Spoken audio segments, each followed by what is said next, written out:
Welcome back to the Performance Prescription. As we kind of get in a cadence in a groove here, and we start hitting, quite a few episodes here in a row, Matt. I'm glad to have you back here, and just wondering what's new, what's the latest with you? Yeah, thanks for having me, Jared. It's been I say this all the time, but it's been so much fun recording these episodes, and I'm learning so much every time we do it. And I really look forward to having the guests on and having the conversation. So this is a highlight of my week for sure. So we're going to be speaking with Julia Sorensen, and I wonder what you're hoping to hear out of this episode. I think the conversation could go quite a few different directions just based on, background and experience and kind of, some of the areas that we'll be covering. But what do you hope to hear? Yeah, well, I'm very excited to have Julie on the podcast today. I don't want to steal all the thunder from the episode, but know Julia for a few years now, and we were just kind of joking around. She's been speaking at a lot of conferences recently, and she always has really, really good things to say. So a lot of questions for her, but we're going to dig into a little bit about her thoughts on innovation in healthcare marketing. So I'm excited to talk about that. I keep saying excited, so that's really how I'm feeling. Yes, we're not keeping check, but there we go. Julia, welcome to the show. Thanks for coming. Thanks so much, Jared, Matt. Glad to have you and excited to be here. I'm sensing the theme already. This is going to be fun. We just lean Yes. in, Matt. We just lean in. Yeah. Yeah. Oh, Well, good. Well, I can jump in and start taking things away. So yeah, to echo Jared, thank you, Julia. And I'd love just to start with your background. So first, tell us about your immediate background. What's your current role? What do you do? And then we can go way back. We always ask our guests about their journey into healthcare marketing. And like most people, you have kind of a non-traditional route. You didn't just raise your hand and say, "Hey, I want to be a healthcare marketer." So I'd love to hear about your journey in your own words. well, I mostly started my healthcare career as a clinical social worker, as a therapist, specializing in treating traumatized children. And that's how I got into marketing because I was running an outpatient children's mental health program. And when you're doing that, you have to be out representing your program. And I was talking to pediatricians, talking to guidance counselors, talking to, DCF workers and other people who were, in a position to refer children and families who needed some assistance. And through that, I got really interested in the marketing side of it and ended up moving, from a more clinical role into a completely marketing driven role for that organization. And that was almost 25 years ago at this point in time. I feel like I'm going to date myself more than once probably during this interview. But that's not the actual beginning of my healthcare career because the little known fact, and I went into the archives and found my sweatshirt from when I was an EMT and Wow. used to run around on the ambulance. And so I spent 9 years in emergency medical services, both after I got out of college and then all the way through graduate school. And actually, when I was first starting my clinical career, I still worked on the ambulance as well. And so that was that was a special time. I think for me, I loved EMS. I loved being out on the ambulance and, really just showing up for people in obviously a lot of their most difficult, most traumatic times. And then it was great and it was really rewarding because you get to the emergency department and hopefully you've done a good job and the person is a little bit better than how you found them. Wow. Well, thank you for your service there. Now, just, thinking a little bit tangentially for a moment, did your time in EMS, has that impacted your role as a healthcare marketer at all? Like, have you connected the dots between your experience on the front lines to what you're doing today at all? A great question. I think it definitely did, and as did my work as a therapist. What I always have loved and love in my job to this day is being able to look at different problems and see through to like what's the solution to this, and then also be able to implement that. And that's the same kind of skill, like right when you're an EMT or as a therapist. I used to say I would just love it if all I ever did was assessments, right? Because where you're just really understanding what's happening and then figuring out how to move that forward. I'd still use that skill every day in marketing and certainly in the market research component of my job. Yeah. And I'm sure working under stress and pressure has been a benefit as well. There's no other way. There's no other way than working under stress and pressure. And certainly, working in emergency services also will teach you to be adaptable, to be agile, that there's lots of different ways a situation can go, and it's your job to kind of figure out what the best choice is going to be in sometimes often in an instant, and then do that thing. So those skills around sort of agile decision making, and being resilient in the face of challenging events, I think are really really important in any career. Yeah, for sure, 100%. And you said something a minute ago, and you brought this up when we've chatted previously, but I like to ask people what keeps you engaged in healthcare marketing, engaged in your current role, and that what you said a moment ago was about thinking of problems and coming at your problems from some different angles to really come up with solutions. So what does that look like in your day to day now? Like, how do you how do you make problem solving a superpower for yourself? Oh, sure. I think a lot of that is, curiosity and always wanting to learn, having that kind of growth mindset so that you're not stuck. I swore early in my career that I would never get stuck anywhere, and including in any sort of way of thinking.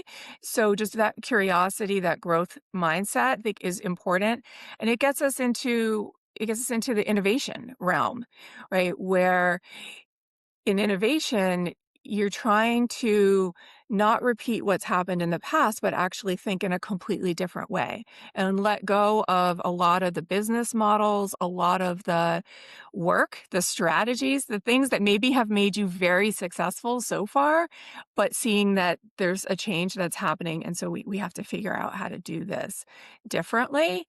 And that I think is being able to do that is a real superpower. Are there any practical tips for not being stuck or keeping that forward thinking mindset? That's a great question. When I think about some specific tips or things to ask yourself, might wonder about, are you doing the same thing that you did last year, or that you did 2 years ago? And anyone who's ever worked for me knows that one of my mantras is that, or truisms is that I don't like anything I did 2 years ago. And it wasn't because it wasn't good at the time. It's because you want to always be learning and growing and getting better. And so that's one of the questions would ask yourself, am I getting better? Am I learning? Am I growing? Would I do the same thing or make the same choice today that I would have a couple of years ago? Or am I doing the same sort of thing over and over again? And then also, what's interesting to you? What do you want to do? What do you want to do that's different? What really sort of captures your imagination? And are there ways to follow that kind of passion and interest? Because that's one of the things that I think keeps people fresh is when they have excitement or passion about something and they're able to kind of follow that. A big stumbling block for a lot of people is the idea of budget. Mhm. And so we talk to smaller hospitals and healthcare systems all the time, and even in larger systems, budgets are tight. So what are some recommendations, or how do you encourage people to innovate on a budget? If that's a Sure. fair question. That's a great question. And I'll take it a step further and say innovation doesn't require a budget. Right? Innovation is a lot about how you think and then implement that. Now, if you have some budget to implement your ideas, that's, so much the better. But sometimes smaller organizations, because they're already lean, they have this ability to be to be very agile and to try new things that in a larger organization might be actually harder to do and harder to implement just because you have more layers, you have more stakeholders, you have more things to work through. So if you're in a smaller organization, don't be discouraged by that. It actually could, we talked about superpowers, it could be your superpower that you're small, you're lean, you're agile. And so you can jump in and try new things maybe without a lot of budget and just see how they work. It's also, I think, true in small hospitals that they run a little bit differently. They run a lot on trust and on the relationship with the local community. And I mean, that's maybe true of all hospitals, but it's particularly true of small hospitals in, smaller communities. That's a really important and a tight relationship. And so a lot of what you're doing in marketing can be about fostering that trust, about really hyper local digital, which can have great opportunities to do things that are innovative. I got a couple of examples, one in one in healthcare and one outside. When I worked for one of Mass General Brigham's community hospitals, we had a campaign, is a hashtag I'm a Coolie baby. And it largely was a digital campaign. It was viral. We did do some things like go out and run photo booths and take pictures of people who were born at Cooley.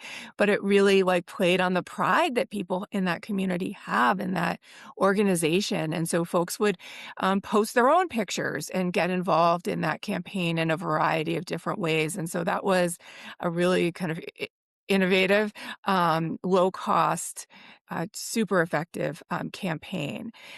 The other thing that came to mind is something I've seen. I've not seen hospitals do this, but I've seen a lot of small businesses do market research and figure out some really innovative things through like Instagram polls or putting some kind of survey on their website and letting the community tell them what it is that they're the most interested in. And I think that's a really interesting way for smaller organizations to get sort of input and feedback from the community. It seems like one of the things that comes up on repeat this year, both at conferences I've been to and different conversations I'm having, is the idea of building trust and how important that is for health systems now. So I think that's a great reminder. I love things like you could do man on the street interviews. You could just go, spend some time in different parts of your hospital and see what's happening and talk to folks. Or, like I said, some of those relatively easy, surveys on the website. You also probably are sitting on a trove of data in your patient satisfaction surveys that you could mine for a lot of insights around about your community, about your patients, about what you're interested in. And I just think there's so much opportunity for connection there, and really like an innovative kind of connection that that you could do again, for relatively low or no budget. Yeah. Yeah. It's like you said, the data's already there, the information's already there. Just what are creative ways to put that to Mhm. use for sure. Yeah. So taking a half a step back, Julia, so because we could keep talking about, innovation and these ideas, what, when you're talking about, hey, I'm not going to keep doing what I did 2 years ago, or making sure that we're moving in the right direction, the status quo does carry weight and does carry momentum. So, do you have any examples, or how have you learned to say no to some things that might have been good at one Sure. point, but you might need to move on from? Like saying no is a tough skill to learn sometimes. It is, it's really hard, and there's probably still value in some of the things that you used to do that you're wondering whether you're gonna carry them forward. So a couple of areas that come to mind would be, if there's still print pieces or print collateral, right? Are there other way that you're making or editing or, reprinting for the 15th time, like, do we still really need this? Is there another way to deliver this information? Or in my first marketing job, I ran yellow page advertising. And so I really date myself.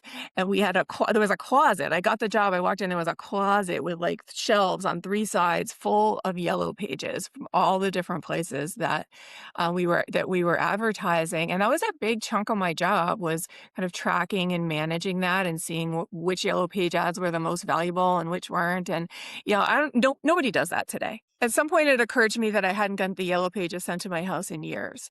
Like, I don't even think it's a thing anymore. So, now we do different things like Google business listings, right? So just looking at, well, what are the things that we could stop doing? The other side of that is, what's delivering the most value? Where is it most important for us to put our efforts? And understanding that and having the data to support that is really, really important.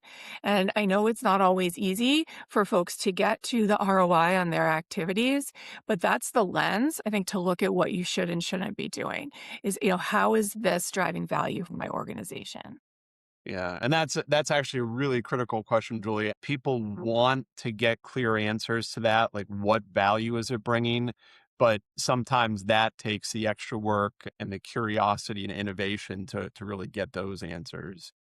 So that's an important thing to keep at the forefront of the conversation for sure. Yeah, absolutely. I don't know that there's anything more important that healthcare marketers could be doing right now than figuring out, if you don't know today, figure out for tomorrow. And it might take you 6 months or however long, but figure out how to measure and how to get the ROI on your activities so that, I mean, we're fortunate, right? We're stewards of some of our organizational resources, and it's our responsibility to use them and to generate the most value that we can, right? And help patients and help the organization.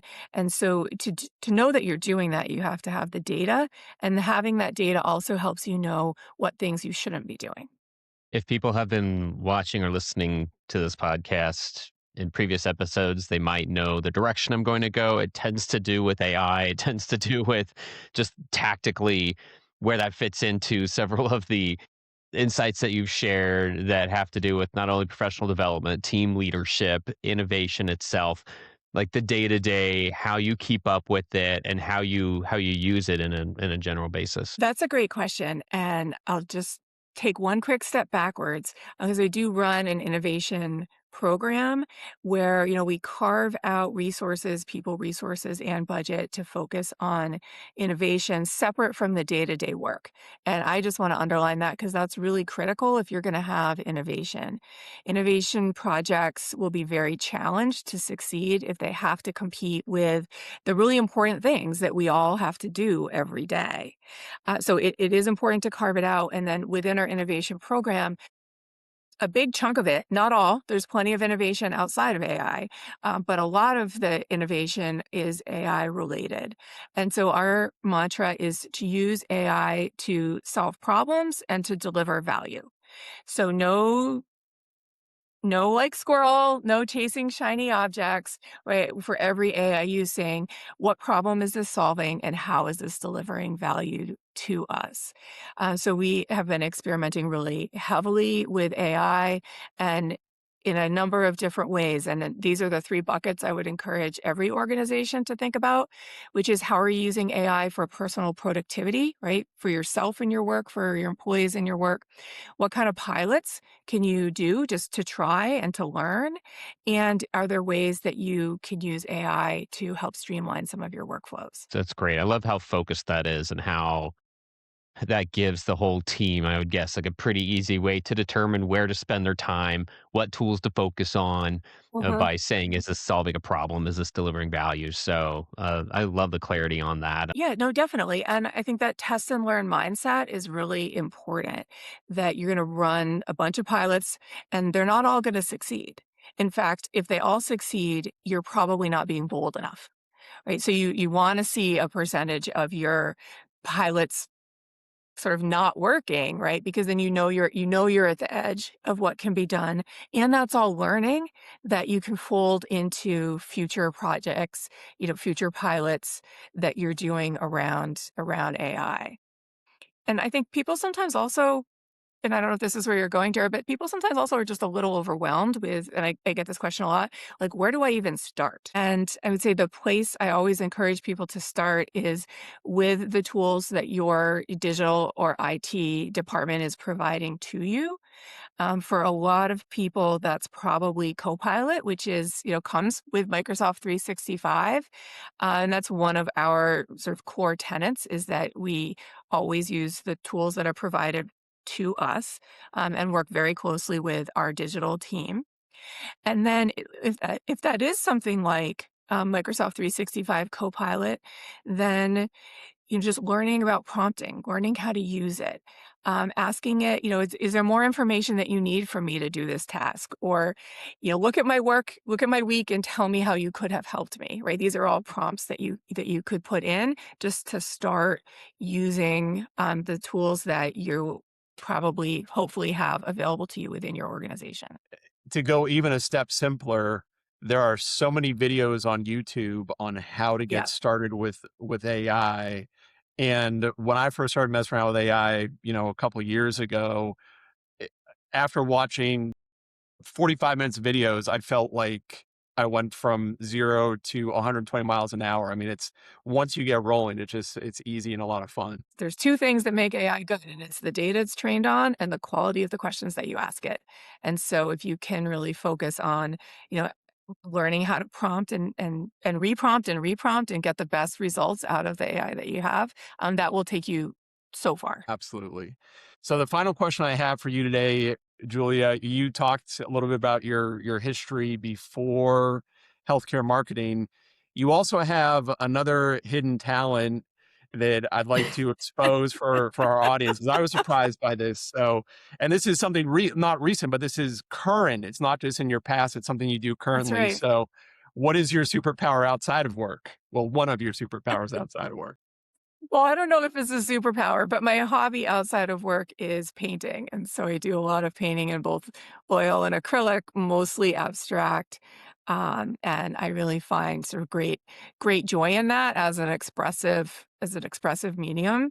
What I really love about art is its ability to evoke feeling in people. So when you look at a piece of artwork, um, in my view, the best artwork really evokes a feeling in the viewer and a response from them. And so I love that, and I love being able to channel a lot of, my own experience, my own feelings, my own things into the artwork as well. So I find great joy in that, and that's my outside of work superpower Awesome. hobby. And beyond a hobby, you're actually showing some of your artwork at a local show. I mean, at a local shop near where you live, correct? Yes, yes, I'm part of an artist collective, and so we have a gallery that the collective does, I have work in, and I have a solo show coming up here opening in another week. So Wow. that's Wow. also super exciting. So you're living the innovation inside of work. You're helping your team be innovative, and you're innovating your artwork outside of work. So that's fantastic. Awesome. Julia, thanks It for sounds sharing that with us and for all the insights you've given us. Thanks for taking the time and being with us on the show today. well, thanks for having me, Jared. It's been exciting to be here to continue to channel Matt. I really appreciate the invitation, and it's a pleasure talking with both of you.